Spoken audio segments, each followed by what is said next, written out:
In Saline County, 40% of the people live below the Alice household survival budget.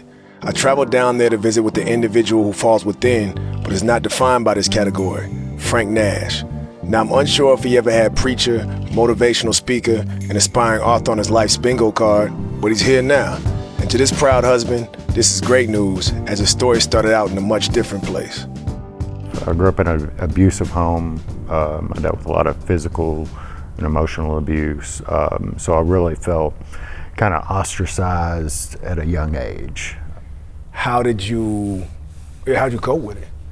Man, I isolated myself, music, writing. I did a lot of writing, a lot of reading. Was like the music and the reading a way of escapism, or was it a way of just like you felt seen, or what was it about it in the arts that like drew you in?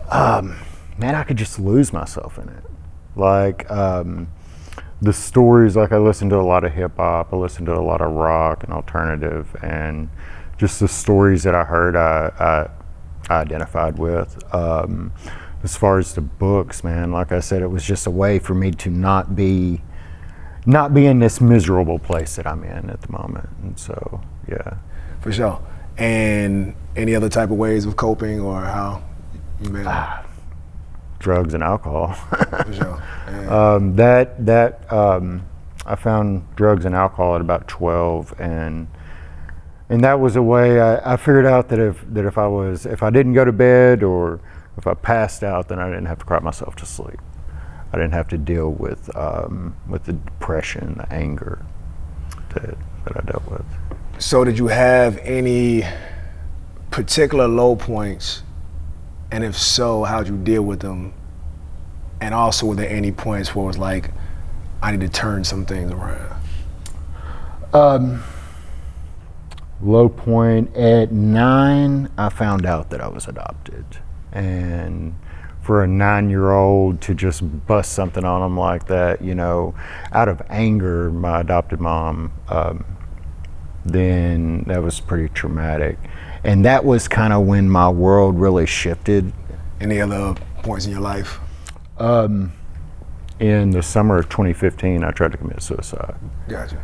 And I'm thankful for the desperation that I found in that time, because I don't think if I'd never become that desperate, I probably would have never changed. But I had moved back to the house that I had grown up in, and I was living there with my biological father, and man, it was a rough time, man. It got pretty dark. I isolated myself. I was using a lot and drinking a lot, and I got to the point where it just felt like nothing would ever change. And thank God he had other plans, or else I wouldn't have been here. Financial insecurity is closely linked to an increased risk of suicide, and to put it simply, Frank knew he had to get his life together. However, it wasn't until reuniting with his then girlfriend, now wife Kim, who was on our own journey to sobriety, that things clicked. We stayed friends during that whole time, and we went to meetings and everything together. And I think it was probably about six months or so into it when I realized, hey, she's chasing a new life, and I see the type of people she's with, and if I want to be part of that, then I'm going to have to do that too. And I'm going to have to do it not just for her, but I'm going to have to do it because I want to do it. And were there times, or still there times with you and your wife, where you still have to figure out how to make ends meet, or it's kind of a problem? Absolutely. Yeah, man. So I work 40 plus hours a week, man, and what was enough, like I told you before, what was enough 5 years ago is, not even near enough now. Inflation inflation is, the prices of everything goes up, and it seems like, there's always more going out than there is coming in. There's often a generational cycle of poverty and abuse. It traps families in financial hardship, limiting education, job opportunities, and earning potential. This cycle perpetuates economic instability, reducing wealth building, and leaving future generations with limited prospects. Frank is determined to beat that cycle and spoke to me about becoming a professional author and speaker. But he first had to mention some other amazing people in his life. Tell me about your children. My children, I've got a 26-year-old daughter and a little over a year-old grandson that I'm excited about. And then I've got a 20-year-old son. And they're great. I also have a 21-year-old daughter. And I'm thankful now that I'm able to have relationships with them.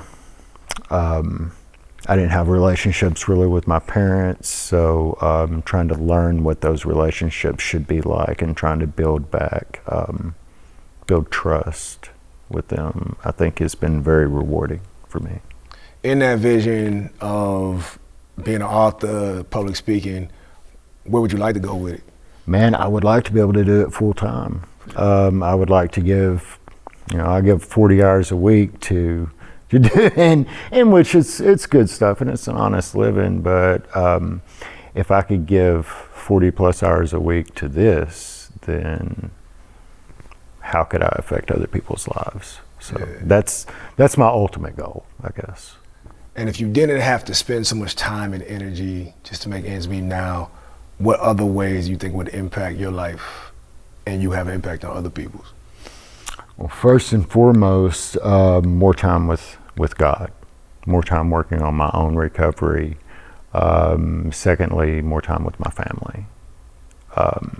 Being able to give them more of the attention that they need. I've got a grandson is young right now, as we're fixing to be in those exciting years, and it would afford me more time to do outreach work. I said we have our meeting in a chem-free house, and but there's so many other places that I see where I could make an impact. Last major question for you. What is the main message or topic that you're trying to get through to people through your books and through your speaking?